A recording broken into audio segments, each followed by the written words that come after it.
আবারও সকলকে ওয়েলকাম জানাচ্ছি আপনাদের ইকো ভিশন ইউটিউব চ্যানেলে, যেখানে কিনা আমি কম্প্রিহেন্সিভলি আপনাদের যে আপনাদের যে এসটি জিটি ইকোনমিক্স আছে, এই এসটি জিটি ইকোনমিক্সটা কিন্তু পুরাটা আমি কম্প্রিহেন্সিভলি এই চ্যানেলের মধ্যে কিন্তু করাচ্ছি। তো আজকে যেটা এটা হলো এটা সিরিয়াল নম্বরে আসছে 20 নাম্বার ভিডিও, যেটা আপনারা ভালোভাবে জানেন, এবং এটা খুবই গুরুত্বপূর্ণ ক্লাস হবে আজকে একটা। আমরা লাস্ট ক্লাসে যা পড়িয়েছিলাম যে 19 নাম্বার ক্লাস যেটা ছিল, এটা ছিল যে ক্রমহ্রাসমান উপযোগ বিধি যেটা ছিল, ওইটার কিছু ব্যতিক্রম বা এক্সেপশন আজকে পড়াবো। কিছু এক্সেপশন মানে কখন এগুলি কাজ করে না, এক্সেপশন, হ্যাঁ, ব্যতিক্রম, কখন এগুলি কাজ করে না, এমন কিছু কিছু কন্ডিশন আছে যখন এই কন্ডিশনটা ফুলফিল হয় না। যে লাস্ট ক্লাসে আমরা যেটা বললাম যে আমরা সবসময় জানি যে এমইউটা যেটা আছে এটা অলওয়েজ ডিমিনিশ হয়, অলওয়েজ ডিমিনিশ হয়, কিন্তু সামটাইম এটা কাজ করে না। কোন সময় এটা কাজ করে না এটাই কিন্তু আজকে পড়বো। পাশাপাশি ভোক্তা কোন জায়গার মধ্যে সে তার ভারসাম্য খুঁজে পায়, মানে কতটুকু অব্দি সে ভোগ করে বা কোন জায়গার মধ্যে ভোগ করলে সে মানে সব থেকে বেশি সব থেকে বেশি উপযোগ পাবে, উপযোগ পাবে, এই যে কনসেপ্টটা আজকে কিন্তু এটা করাবো। তাহলে আপনারা ধৈর্য সহকারে পুরোটা ভিডিওটাকে স্কিপ না করে পুরোটাকে দেখতে থাকুন, খুবই ইন্টারেস্টিং টপিক হবে। আমি সমর দাস, আপনাদের এসটিজিটি ইকোনমিক্সের টিচার, আজকে নতুন একটা টপিক নিয়ে এসেছি যেটা খুবই ইন্টারেস্টিং এবং ইম্পর্টেন্ট হবে। তো আপনারা ধৈর্য সহকারে দেখতে থাকুন। তো বেশি দেরি না করে লেকচারটা স্টার্ট করছি। যেটা ফার্স্ট যেটা টপিকটা আজকে আজকে দুটা টপিক কভার করব এই লেকচারের মধ্যে। ফার্স্ট যেটা এটা হলো ভিডিটি বা ব্যতিক্রম, যেটা মানে বিধিটির ব্যতিক্রম। এখানে কোন বিধির কথা বলা হয়েছে যেটা আমি অলরেডি বলেছি। এখানে কোন বিধি? ক্রমহ্রাসমান প্রান্তিক উপযোগ বিধি, এই বিধিটির কথা বলা হয়েছে। এই বিধি, এই যে যেহেতু ক্রমহ্রাসমান প্রান্তিক উপযোগ বিধিটি কতগুলি অনুমতি শর্তের উপর নির্ভরশীল। লাস্ট ক্লাসে কিন্তু শর্তগুলিও ডিসকাস করেছি, কেউ আপনারা দেখে থাকলে ম্যাচ করাতে পারবেন, শর্তগুলি ডিসকাস করেছি। নির্ভরশীল, সর্বক্ষেত্রে এর প্রয়োগ নাই, যেহেতু এটি কিছু শর্তের উপর নির্ভরশীল, এজন্য সবসময় এটার ব্যবহার কিন্তু হয় না, বা সবসময় এটার ব্যবহার কিন্তু দেখা যায় না, বা সব ক্ষেত্রে কিন্তু এটা প্রযোজ্য না। কোন ক্ষেত্রে প্রযোজ্য না এগুলি আমরা একটা একটা করে দেখব। এই বিধিটির প্রধান প্রধান ব্যতিক্রম যেগুলি আছে এগুলি আমরা একটা একটা করে আজকে দেখব। তো ফার্স্ট যে ব্যতিক্রম এটা হলো দ্রব্যের এককের পরিমাণ। তার মানে দ্রব্যের একক যদি যথার্থ না হয় তবে এই বিধিটি কার্যকর হবে না। যেমন তৃষ্ণার্ত ব্যক্তিকে এক কি বলে এক চামচ পানি দিতে হবে, তার তৃষ্ণা নিবারণ না হয়ে আরো বৃদ্ধি পেতে পারে। তো এই যে ইউনিটটা আছে, তৃষ্ণার্ত ব্যক্তিকে এক চামচ পানি দিলে তার তৃষ্ণা নিবারণ না হয়ে আরো বৃদ্ধি পেতে পারে। তো এজন্য ইউনিটটাকে কিন্তু আগে থেকে মেজার করতে হবে, যে দ্রব্যের এককের পরিমাণ জানা থাকতে হবে যে কতটুক পরিমাণ দিতে হবে। যেমন এখানে কি বলেছে, আমরা আমরা কি জানি, আমরা জানি যে আমরা ক্রমহ্রাসমান প্রান্তিক উপযোগ বিধি থেকে শিখলাম, ক্রমহ্রাসমান প্রান্তিক উপযোগ থেকে বিধি থেকে শিখলাম যে আমরা যখনই কোনো ইউনিট ভোগ করতে থাকি, এটা যদি কিউ হয় আর এটা যদি এমইউ হয়, আমরা জানি প্রথমটাতে 10 যদি পাই, দ্বিতীয়টাতে পাবো 8, তৃতীয়টাতে 6 যদি পাই, 4 নাম্বারটাতে 0, এরকম পেতে পারি, কমতে থাকে। কিন্তু ইউনিটটা যদি স্ট্যান্ডার্ড না হয় আর আপনি শুধু 1 চামচ করে দেন, তখন তার তৃষ্ণা, জলের প্রতি যে তার তৃষ্ণাটা, এটা না কমে বেড়েও যেতে পারে। তার জল পিপাসা পেয়েছে, এখন জল পিপাসা পেয়েছে, তাকে একটা স্ট্যান্ডার্ড অ্যামাউন্ট না দিয়ে আপনি 1 চামচ করে দিচ্ছেন, 1 চামচ করে দিচ্ছেন। তো 1 চামচ করে দিলে তো তার তৃষ্ণা মিটবে না, বরং তৃষ্ণা বাড়বে। তো এক্ষেত্রে কিন্তু এই যে বিধিটা আছে, বিধিটা কিন্তু কাজ করবে না। এক্ষেত্রে বিধিটা কাজ করবে না, ক্রমহ্রাসমান প্রান্তিক উপযোগ বিধিটা এক্ষেত্রে কাজ করবে না। তো একটা স্ট্যান্ডার্ড ইউনিট দিতে হবে, এই জন্য বললো যে দ্রব্যের এককের পরিমাণটা একটা স্ট্যান্ডার্ড হতে হবে, আর না হলে কিন্তু এই থিওরিটি কাজ করবে না। তো আমরা আজকে এটাই দেখবো যে কোন কোন ক্ষেত্রে থিওরিটি কাজ করে না, বা এক্সেপশন যেগুলি আছে এগুলি আমরা একটা একটা করে দেখবো। সেকেন্ড এক্সেপশন যেটা, এটা হলো ভোক্তার অভ্যাস বা রুচির পরিবর্তন। ভোক্তার অভ্যাস রুচির পরিবর্তন হলে এই বিধি কার্যকর হয় না বা বিধি কাজ করে না। কারণ আহ, রুচি ও অভ্যাস পরিবর্তন হলে অতিরিক্ত এককের উপযোগ হ্রাস না পেয়ে বৃদ্ধি পেতে পারে। যেমন একজন সঙ্গীত প্রেমী যত বেশি সঙ্গীত শ্রবণ করে তার আসক্তির মাত্রা তত বেশি বেড়ে যায়। তো এক্ষেত্রে কি হলো, মানে রুচি পছন্দ যদি চেঞ্জ হয়ে যায় না, ভোক্তার অভ্যাস বা রুচি পছন্দ যদি চেঞ্জ হয়ে যায়, তখন কিন্তু এই বিধিটি কাজ করে না।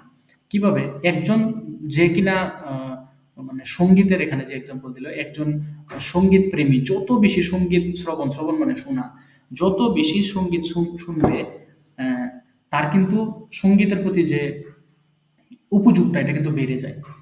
তো এই জন্য তার রুচি পছন্দটা সেম থাকতে হবে, সেম থাকলে একমাত্র বিদ্যুৎটি কাজ করবে। আর যদি সে আলাদা আলাদা গান শুনে, আলাদা আলাদা সঙ্গীত শুনতে থাকে, তখন কিন্তু তার যে উপযোগের পরিমাণটা কিন্তু তার কমবে না। এই জন্য এটা হলো একটা এক্সেপশন, যে ভোক্তার অভ্যাস ও রুচির পরিবর্তন, ভোক্তার অভ্যাস রুচির পরিবর্তন হলে এই বিধিটি কাজ করবে না। হলে মানে কি? যদি তার একটি একটি গান শুনলো, এখন সে আরেকটি গান শুনলো, 3 নাম্বার গান শুনলো, তো যদি তার এই যে অভ্যাসটা প্রত্যেকটা গানে যদি চেঞ্জ হয়ে যায়, তখন কিন্তু তার রুচি কমবে না। কারণ রুচি ও অভ্যাস পরিবর্তন হলে, মানে একটি গান থেকে আরেকটি গানে যদি যায়, অতিরিক্ত এককের উপযোগ হ্রাস না পেয়ে বরং বৃদ্ধি পাবে। আমরা একটি গান একবার শুনলাম, আরেকটি গান আবার শুনলাম, আরেকটি গান আবার শুনলাম, আরেকটি মানে নতুন গান, তখন আমাদের উপযোগ গানের প্রতি কমবে না, বরং বেড়ে যাবে। এই জন্য বললো যে অভ্যাসটা একটা থাকতে হবে, চেঞ্জ হলে হবে না, চেঞ্জ হলে কাজ করবে না। এগুলি আমরা দেখবো আজকে, এক্সেপশন দেখবো। নেক্সট যেটা, নেক্সট যে এক্সেপশনটা, এটা হলো সময়ের ব্যবধান। তার মানে বিধিটি নির্দিষ্ট সময়ের সাথে সম্পর্কযুক্ত, অর্থাৎ দ্রব্যের বিভিন্ন একক ভোগের মধ্যবর্তী সময়ের ব্যবধান বেশি হলে বিধিটি কাজ করবে না। তার মানে কন্টিনিউয়াসলি খেতে হবে, কন্টিনিউয়াসলি। ভোক্তা প্রথম কমলা লেবু খাওয়ার কয়েক ঘন্টা বা পর যদি সে দ্বিতীয় লেবুটি খায়, তখন তার উপযোগ বা তার প্রতি যে আসক্তি আছে এটা না কমে বরং বেড়ে যেতে পারে। এই জন্য সময়ের ব্যবধান থাকলে থিওরিটি কাজ করবে না। তার মানে সময়ের ব্যবধান থাকতে পারবে না, এটা শর্ততেও আমরা দেখেছিলাম। কন্টিনিউয়াসলি খেতে হবে, একটার পরে একটা, একটার পরে একটা, সময়ের ব্যবধান দিলে হবে না। 1 ঘন্টা, একদিন পরে যদি আমরা একটা একই দ্রব্য খাই, প্রত্যেক দিন যদি আমরা একটা করে মিষ্টি খাই, তাহলে মিষ্টির প্রতি আমাদের তো উপযোগ যেটা আছে, এই উপযোগটা কোনো সময় কমবে না, কমবে না। প্রত্যেক দিন যদি আমরা একটা করে খাই, প্রত্যেক দিন, কিন্তু একটার পরে একটা কন্টিনিউয়াসলি যখন খাবো, কন্টিনিউয়াসলি খেলে কিন্তু এটার প্রতি উপযোগ কমবে। তো এখানেই বলেছে যে সময়ের ব্যবধান হলে থিওরিটি কাজ করবে না, সময়ের ব্যবধান হলে থিওরিটি কাজ করবে না। এটা হলো গেল। নেক্সট হলো শখের দ্রব্য। শখের দ্রব্যের ক্ষেত্রে এই থিওরি কাজ করে না, কারণ শখের দ্রব্য আমরা যত পাই তত চাই, বা যত পেলে আমাদের ভালো লাগে জিনিসটা। এই জন্য এক্ষেত্রে শখের দ্রব্য আমরা একটা কেন, 2টা 3টা 4টা পেলেও আমাদের কিন্তু উপযোগ কমে না, বরং বাড়ে। এজন্য শখের দ্রব্যের ক্ষেত্রে এই থিওরিটা কাজ করবে না, এক্সেপশন। শখের দ্রব্য সংগ্রহের ক্ষেত্রে বিধিটি কার্যকর নয়। যেমন ডাক টিকিট, পুরাতন মুদ্রা, হ্যাঁ, এই পুরাতন মুদ্রার প্রতি আসক্ত থাকে অনেকের, ভালো লাগে, এই ধরনের এসব দ্রব্যের ক্ষেত্রে উপযোগ ক্রমশ হ্রাস পায় না। এগুলি মানুষ যতই সংগ্রহ করে ততই আকাঙ্ক্ষা বৃদ্ধি পায়। তো এক্ষেত্রে যে লটা আছে, এই লটা কাজ করবে না। নেক্সট যেটা, এটা হলো বিকল্প বা পরিপূরক দ্রব্য। যে সমস্ত দ্রব্যের বিকল্প বা পরিপূরক দ্রব্য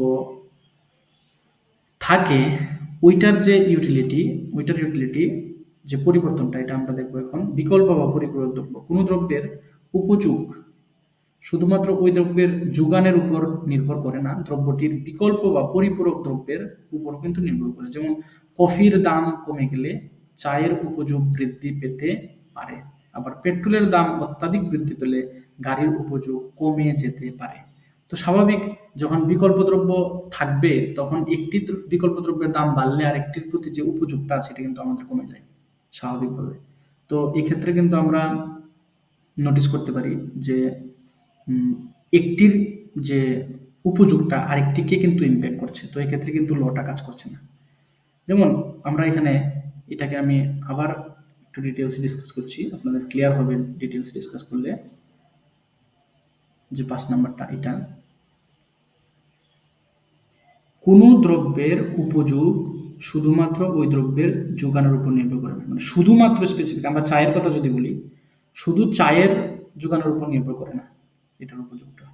কিসের উপর নির্ভর করে তাহলে? দ্রব্যটির বিকল্প বা পরিপূরক মানে কফি, এটার উপর নির্ভর করে। যেমন কফির দাম কমে গেলে চায়ের উপযোগ বৃদ্ধি পেতে পারে, স্বাভাবিক। কফির দাম কমে গেলে চায়ের উপযোগ বৃদ্ধি পেতে পারে। কারণ কেন?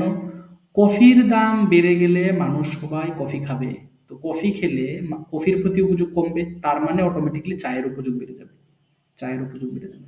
তাহলে এক্ষেত্রে কিন্তু লটি কাজ করছে না। আমরা কফি খাচ্ছি এবং চায়ের উপযোগ বেড়ে যাচ্ছে, তো একটা ইম্প্যাক্ট আরেকটার মধ্যে পড়ছে, তো এক্ষেত্রে কিন্তু লটা কাজ করে না। আবার পেট্রোলের দাম অত্যাধিক বৃদ্ধি পেলে গাড়ির উপযোগ কমে যেতে পারে।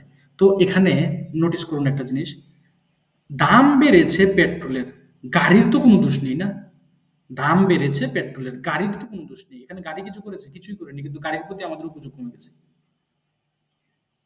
তো যখন পরিবর্ত বা পরিপূরক দ্রব্য থাকে, তখন কিন্তু উপযোগের যে কনসেপ্টটা, এটা কিন্তু ভালোভাবে কাজ করে না। আমি আবার রিপিট করছি, এখানে পেট্রোলের দাম বেড়েছে, গাড়ি কোনো দোষ করেনি। গাড়ি আমরা প্রাইস যেমন আছে এমনই আছে, কোয়ালিটি যেমন আছে এমনই আছে, তারপরেও গাড়ির প্রতি যে ইউটিলিটি এটা কমে গেছে। তো এক্ষেত্রে কি হলো? এক্ষেত্রে উপযোগটা কাজ করলো না। নিয়মে তো কথা ছিল যে গাড়ি যদি আমরা বুক করতাম বেশি, তখন গাড়ির প্রতি উপযোগ কমতো। কিন্তু এখানে গাড়ির বুক না তো কমেছে, না বেড়েছে, না গাড়ির দাম বেড়েছে, না গাড়ির দাম কমেছে, না গাড়ির কোয়ালিটি কমেছে, না গাড়ির কোয়ালিটি বেড়েছে, কিছুই হয়নি, কিন্তু গাড়ির প্রতি ইউটিলিটি কমে গেছে। তো এটা তো কাজ করেনি না। ল অফ, যেটাকে বলে ক্রমহ্রাসমান প্রান্তিক উপযোগ বিধি। ক্রমহ্রাসমান প্রান্তিক উপযোগ বিধিতে আমরা পড়েছি যে ওই দ্রব্যটাকেই, স্পেসিফিক ওই দ্রব্য, অন্য দ্রব্য না, কিন্তু ওই দ্রব্যটাকেই আমরা ভোগ করতে থাকলে এটার প্রতি উপযোগ কমবে। কিন্তু এখানে তো গাড়ির ভোগের কথা কিছু বলেইনি, এখানে পেট্রোলের কারণে গাড়ির উপযোগ কমে গেছে। তো এক্ষেত্রে কিন্তু লটা কাজ করেনি। ল কি বলে? ল বলে ওই দ্রব্যটার ভোগ বাড়াতে হবে, ওই দ্রব্যর ভোগ বাড়ালে উপযোগ কমবে। কিন্তু এখানে আমি বারবার সেম কথাই বলছি যে গাড়ির তো এখানে ভোগের কথা আসেইনি, তারপরেও গাড়ির কমে গেছে। তার মানে এটা হলো একটা এক্সেপশন, যে সবসময় যে ভোগ করলেই কমবে এরকম কোনো কথা না। যেমন এখানে দেখলাম গাড়ি ভোগ করিনি, তারপরেও গাড়ির প্রতি ইউটিলিটি আমাদের কমে গেছে। গাড়ি কিন্তু ভোগ করিনি আমরা, তারপরেও কমে গেছে। তো ওই দ্রব্য ভোগ করতে হবে, কমবে এরকম কোনো কথা না। এই যে লটা যেটা বলে যে সেম দ্রব্য ভোগ করতে হবে, সেম দ্রব্য ভোগ না করলেও সামটাইম এটার প্রতি ইউটিলিটি আমাদের কি হয়? কমে যায়, যেটা এখন দেখলাম আমরা। তো আশা করি বোঝা গেল, এটা ডিটেলস ডিসকাস করলাম। নেক্সট দেখে নিই। নেক্সট হলো ভোক্তার আয়। ভোক্তার আয় বৃদ্ধি পেলেও কিন্তু উপযোগটা সামটাইম কাজ করে না। কিভাবে? ক্রমহ্রাসমান প্রান্তিক উপযোগ কাজ করে না। কিভাবে? ভোক্তার আয় বৃদ্ধি হলে বিধিটি কার্যকর নাও হতে পারে। কিভাবে? কারণ আয় বৃদ্ধি পেলে ভোক্তার অধিক পরিমাণ দ্রব্য ক্রয় করার প্রবণতা বেড়ে যায়। তো ইনকাম যদি বেড়ে যায়, দ্রব্য আমরা বেশি কিনবো। তো দ্রব্য যদি বেশি কিনি, তখন কিন্তু ইউটিলিটি যে কনসেপ্টটা এখানে কিন্তু থাকে না, ইউটিলিটির কনসেপ্টটা থাকে না। দেখুন, ইউটিলিটির যে কনসেপ্টটা আছে ক্রমহ্রাসমান প্রান্তিক উপযোগ বিধি, এটা তখনই কাজ করবে যখন দামটা অপরিবর্তনশীল হবে। অপরিবর্তন, দামটা যদি পরিবর্তন হয়, তাহলে দ্রব্যের প্রতি ইউটিলিটি আমাদের কোনো সময় কমে না, কারণ আমরা কিনতেই থাকি, টাকা আছে পকেটে, আনলিমিটেড টাকা। তো আনলিমিটেড টাকা থাকলে কোনো দ্রব্যের প্রতি আমাদের উপযোগ কমে না। এই জন্য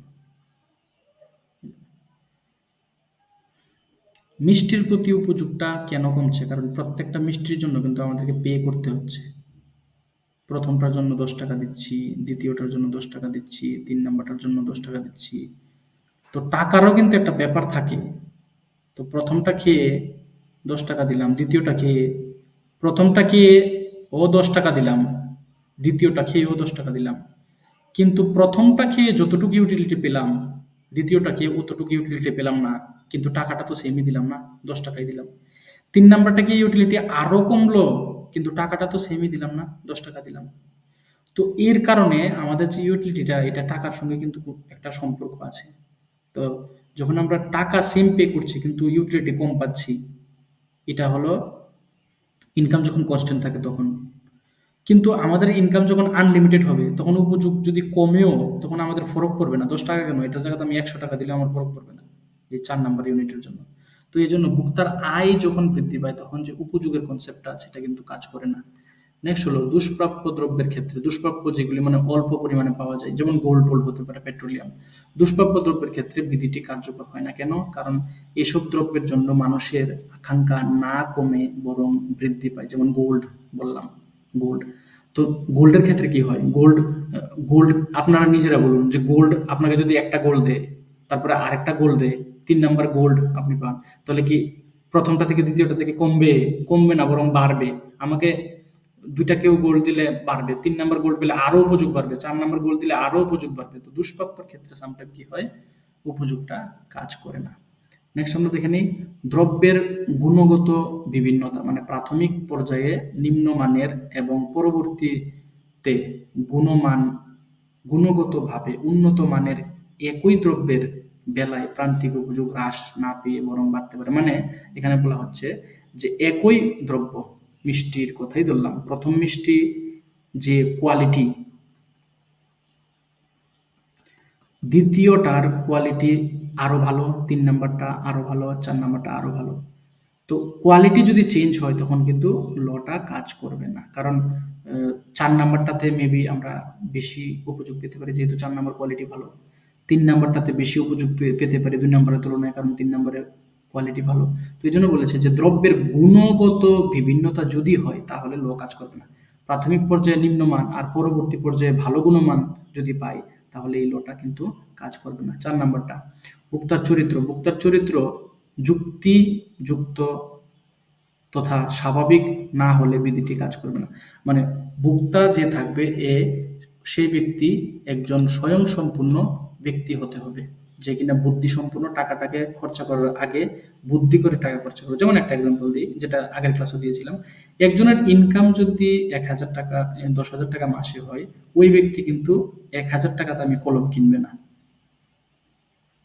ওই ব্যক্তি ১,০০০ টাকায় কলম কিনবে না। যদি কিনে তাহলে ওই ব্যক্তি বুদ্ধিসম্পন্ন ব্যক্তি কিন্তু না। যদি তার ইনকাম ১০,০০০ টাকা মাসে হয় সে ১০ টাকা দামি কলম কিনবে। তখন তাকে বলবো আমরা রেশনাল কনজিউমার বা বুদ্ধিসম্পন্ন ভোক্তা তখন বলবো। তো ভোক্তা বুদ্ধিসম্পন্ন হতে হবে, ভোক্তার চরিত্রটা বুদ্ধিসম্পন্ন হতে হবে, আর না হলে কিন্তু ভোক্তা যে লটা আছে এটা কাজ করবে না। যেমন ভোক্তা যদি পাগল হয়, বুদ্ধিসম্পন্ন না হয়, পাগল হয়, তাহলে ওর একটা জিনিস খেতে ভালো না লাগলেও সে আবার খাবে, আবার খাবে, আবার খাবে, আবার খাবে। তো তার জন্য তো উপযোগটা মেজার করা যাবে না, না? এই জন্য বলেছে বুদ্ধিসম্পন্ন হতে হবে। তো এই গেল কিছু exception law of diminishing marginal utility যেটা পড়ালাম। ক্রমহ্রাসমান সমান প্রান্তিক উপযোগ বিধির যে কতগুলি এক্সেপশন আছে এগুলি পড়ালাম। এখন আপনারা যেটা লাস্ট ক্লাসে বলেছিলাম আপনারা নোটিস করবেন যে অক্টোবর মাস থেকে ইউনিট 2 যেটা এটা স্টার্ট হয়ে যাচ্ছে। ইউনিট 2 এর পেইড ব্যাচ স্টার্ট হয়ে যাচ্ছে, খুব দুর্দান্তভাবে প্রিপারেশন চলছে। তো আপনারা এডমিশন নিতে গেলে পেইড ব্যাচের মধ্যে অবশ্যই যোগাযোগ করবেন এই নাম্বারে যোগাযোগ করলে কিন্তু আপনারা পেইড ব্যাচে এডমিশন হতে পারবেন, যেখানে কিনা কম্প্রিহেন্সিভলি ডিটেলস ক্লাস হচ্ছে, মক টেস্ট হচ্ছে, এমসিকিউ, সব কিছু একদম ডিটেলস ভাবে এখানে কিন্তু প্রিপারেশন নেওয়া হচ্ছে। তো আপনারা অবশ্যই যোগাযোগ করতে পারেন এই নাম্বারে। তাহলে নেক্সট টপিক যেটা ইম্পর্টেন্ট টপিক এটা দেখে নিই। এটা হলো এটা ভোক্তার ভারসাম্যটা দেখে নিই। ভোক্তার ভারসাম্যতে এখানে কি আছে দেখুন। ভোক্তার ভারসাম্য অবস্থা হলো সেই ভোগের স্তর যেখানে সে তার নির্দিষ্ট আয়ের মধ্যে সর্বোচ্চ উপযোগ লাভ করে। তো সর্বোচ্চ উপযোগ যে জায়গার মধ্যে লাভ করে এটাই তার ভারসাম্য, এটাই তার এই যে ভারসাম্যটা আমরা বলতে পারবো যেখানে সে সর্বোচ্চ লাভ করছে। তো দেখে নিই কিভাবে সে সর্বোচ্চ লাভ করে, কোন জায়গাতে সর্বোচ্চ লাভ করে। তো এটা দেখার আগে আমরা দেখে নেব যে একটি দ্রব্য নিলাম, যেটাকে আমরা এক্স ধরলাম, এক্স একটি দ্রব্য। আহ, এখন এক্স দ্রব্যের এখানে দেখলাম যে এক্স দ্রব্যের দামটা 10 টাকা ধরে নিলাম। তার মানে একটা কমোডিটি কিনলেও 10 টাকা, 2 নাম্বার কিনলেও 10 টাকা, 3 নাম্বার কিনলেও 10 টাকা, এভাবে যতটাই কিনি আমরা দাম কত হবে? 10 টাকাই হবে। কিন্তু মার্জিনাল ইউটিলিটি, এটা অনেকটি ক্লাস ধরেই পড়াচ্ছি যে মার্জিনাল ইউটিলিটি কমবে। এটা কিভাবে কমবে এটা এখন ডিসকাস করবো না, কারণ অলরেডি আগের ভিডিওগুলিতে ডিসকাস আছে। তো 1 নাম্বার খেলে 17 পাবো, 2 নাম্বার খেলে আরো কম পাবো, এভাবে কমতে থাকবে, এটা কমতেই থাকবে, এমইউ কমতে থাকে আমরা জানি। তো কন্ডিশন কি? কন্ডিশন হলো যে ইকুইলিব্রিয়ামের যে কন্ডিশনটা এটা হলো যে যখন আমরা ইউটিলিটি যেটা পাচ্ছি কোনো একটা দ্রব্য থেকে, এটাকে আমরা এমইউ এক্স ধরি, এমইউ এক্স। এই এমইউ এক্সটা যে জায়গার মধ্যে পি এক্স এর সঙ্গে সমান হবে, এটা হবে আমাদের ভারসাম্য বিন্দু বা ইকুইলিব্রিয়াম বিন্দু। মনে রাখবেন, এটা এক্সামের জন্য ইম্পর্টেন্ট। ইকুইলিব্রিয়াম কোন জায়গাতে হতে পারে? যে জায়গার মধ্যে P x equal to mu x, ওইটা হবে ইকুইলিব্রিয়াম পয়েন্ট। যেমন মার্জিনাল ইউটিলিটি, আমরা জানি যে আমাদের মার্জিনাল ইউটিলিটি এটা কি হয়? অলওয়েজ কমতে থাকে। যার কারণে মার্জিনাল ইউটিলিটি কার্ভটাও কি? কার্ভটাও নিচের দিকে যাবে, এটা তো স্বাভাবিকভাবে। রিলেশনের মধ্যেও বলেছেন আপনারা যে এমইউ এক্স নিচে যায়। এখন এমইউ এক্স নিচে যাওয়ার সময় যে জায়গার মধ্যে ইন্টারসেক্ট করবে পি এক্সটা, এই জায়গার মধ্যে পি এক্সটা ইন্টারসেক্ট করেছে, তার মানে এই জায়গার মধ্যে আমরা বলতে পারবো P x equal to mu x. তাহলে এটা হবে ভারসাম্য বিন্দু বা ইকুইলিব্রিয়াম পয়েন্ট, যেটা এটা হবে ইকুইলিব্রিয়াম পয়েন্ট বা ভারসাম্য বিন্দু। এখানে একজন ভোক্তা তার সর্বোচ্চ এখানে কিন্তু পাচ্ছে, উপযোগ পাচ্ছে। যেমন আমি দেখাচ্ছি, এই যে এটা হলো পি এক্স, এটা পি এক্স, দাম কনস্ট্যান্ট থাকবে, এই জন্য তো দাম রেখা সরল রেখা একদম, যেহেতু কনস্ট্যান্ট সরল রেখা, যেহেতু কনস্ট্যান্ট এই জন্য এটা সরল রেখা, মানে দাম 10 টাকাই, দাম চেঞ্জ হবে না। আপনি এখানে 5 একক কিনলেও দাম 10 টাকা, 10 একক কিনলেও 10 টাকা, 20 একক কিনলেও দাম কত? দাম 10 টাকাই থাকবে। এই যে পি এক্স ইকুয়াল টু 10, এটা এটা পি এক্স ইকুয়াল টু 10। তো এই পি এক্স ইকুয়াল টু 10টা কোন জায়গার মধ্যে ইন্টারসেক্ট করেছে? এমইউ এক্স কে। এটা এই কার্ভটা হলো আমাদের এমইউ এক্স, এই কার্ভটা হলো এমইউ এক্স, লেখা আছে এমইউ এক্স। তাহলে এটা যদি পি এক্স হয় আর এটা যদি এমইউ এক্স হয়, এই জায়গার মধ্যে ইন্টারসেক্ট করেছে, তার মানে পি এক্স, এই জায়গার মধ্যে P x equal to mu x. তাহলে এটা হলো আমাদের ভারসাম্য বিন্দু, ইকুইলিব্রিয়াম, যেখানে কিনা সর্বোচ্চ করে দিতে পারছি। কিভাবে দেখেন? এই টেবিলের মধ্যে দেখেন, এই জিনিসটা নোটিস করুন। আমরা যদি টাকার আকারে এটাকে প্রকাশ করি, তাহলে দেখুন, ফার্স্ট ইউনিট কনজিউম করে খরচা হয়েছে 10 টাকা, ইউটিলিটি পেয়েছি 10-এর তুলনায় বেশি। তার মানে এখানে আমরা এই জায়গাতে এমইউ এক্স এর পরিমাণ বেশি, কিন্তু এমইউ এক্স বেশি। সেকেন্ড ইউনিটের ক্ষেত্রেও খরচা করছি 10 টাকা, পাচ্ছি 13, তার মানে ইউটিলিটি দামের তুলনায় বেশি, এখানেও বেশি। থার্ড ইউনিটে যত টাকা দিচ্ছি পাচ্ছিও অত, তার মানে এটা ইকুয়াল। ফোর্থ ইউনিটে যত টাকা দিচ্ছি পাচ্ছি কম, ফিফথে যত টাকা দিচ্ছি পাচ্ছি কম, কারণ 10 দিয়েছি পাচ্ছি। তো এখন এক্ষেত্রে নোটিস করুন যে টাকা যদি আমরা বেশি দেই আর পাই যদি ইউটিলিটি কম, তাহলে এটা আমরা বুক করব না, এটা বুক করব না। সেমভাবে টাকা যদি 10 টাকা দেই, ইউটিলিটি যদি পাই 8 ইউনিট, তার মানে টাকা দিচ্ছি 10, পাচ্ছি কত? 8, তার মানে এটাও বুক করব না। এখানে টাকা দিচ্ছি 10, টাকা দিয়েছি 10, পাচ্ছি 17, তার মানে অবভিয়াসলি এটা বুক করব ফার্স্ট। টাকা দিয়েছি 10, পেয়েছি কত? 13, তার মানে এটাও বুক করব। টাকা দিয়েছি 10, পেয়েছি কত? 10, তাহলে এটাও বুক করব, এবং এটা হবে লাস্ট বুকের পরিমাণ আর কি, মানে এর নিচে বুক করব না। যেখানে আমরা যত টাকা দিচ্ছি, টাকার পরিমাণ দিচ্ছি যত, পাচ্ছিও সেম, 10 10, এই জন্য এটা হবে আমাদের ইকুইলিব্রিয়াম পয়েন্ট।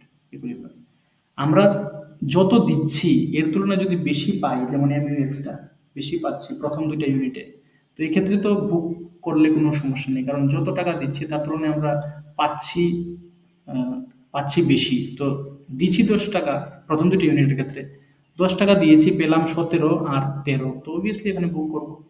কিন্তু 3 নাম্বারের ক্ষেত্রেও সমান যেহেতু পেয়েছি, যত টাকা দিলাম ততই পেলাম, তো বুক করব, কোনো অসুবিধা নেই। কিন্তু 4 নাম্বার আর 5 নাম্বারে যত টাকা দিলাম পেলাম তার থেকে কম, তার মানে এখানে বুক করব না। তো যেখানে ইকুয়াল হবে এটা হবে আমাদের ভারসাম্য বিন্দু। এই যে যেখানে ইকুয়াল হয়েছে 3 নাম্বার, তাহলে 3 নাম্বার হবে আমাদের ভারসাম্য বিন্দু। তো ভারসাম্য কনসেপ্টটা আশা করি ক্লিয়ার হলো। এখানে এটা হবে আমাদের ভারসাম্য বিন্দু px mx। এটা ভারসাম্য হবে না, এটাও হবে না। এখন আরেকটা কন্ডিশন এখানে দেখিয়ে দিচ্ছি আমি একটু। 3টা কন্ডিশন আছে, হ্যাঁ, এটা হলো ফার্স্ট কন্ডিশন, এটা হলো সেকেন্ড, আর এটা হলো থার্ড। 3টা কন্ডিশন আছে। ফার্স্ট কি, mux px বড়, আরেকটা হলো mux সমান px, আরেকটা হলো mux গ্রেটার দেন px। এখন এই অবস্থায় থাকলেও আমাদেরকে এখানে ফিরে যেতে হবে যদি ফিরে যেতে চাই, আর এই অবস্থায় থাকলেও এখানে ফিরে যেতে হবে, কারণ এটা আমাদের ভারসাম্য বিন্দু। তো এখান থেকে এখানে ফিরে যাওয়ার একটা টেকনিক, আর এখান থেকে এখানে ফিরে যাওয়ার আরেকটা টেকনিক দেখিয়ে দিচ্ছি কিভাবে।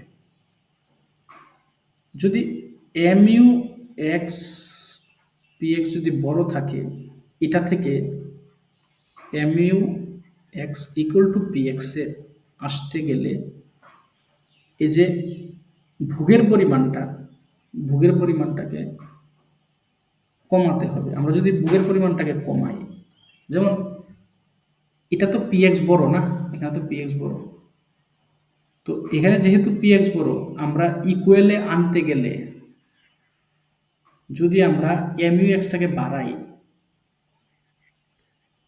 mu x-টাকে যদি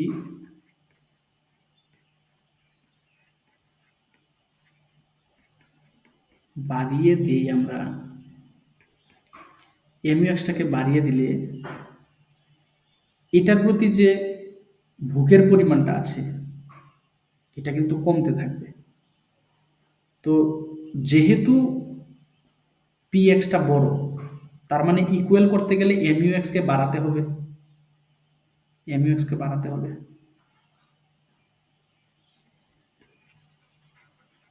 আমি আবার একটু দেখিয়ে দিচ্ছি জিনিসটা, কনফিউজ হবেন, একটু ভালো করে দেখিয়ে দিচ্ছি আবার।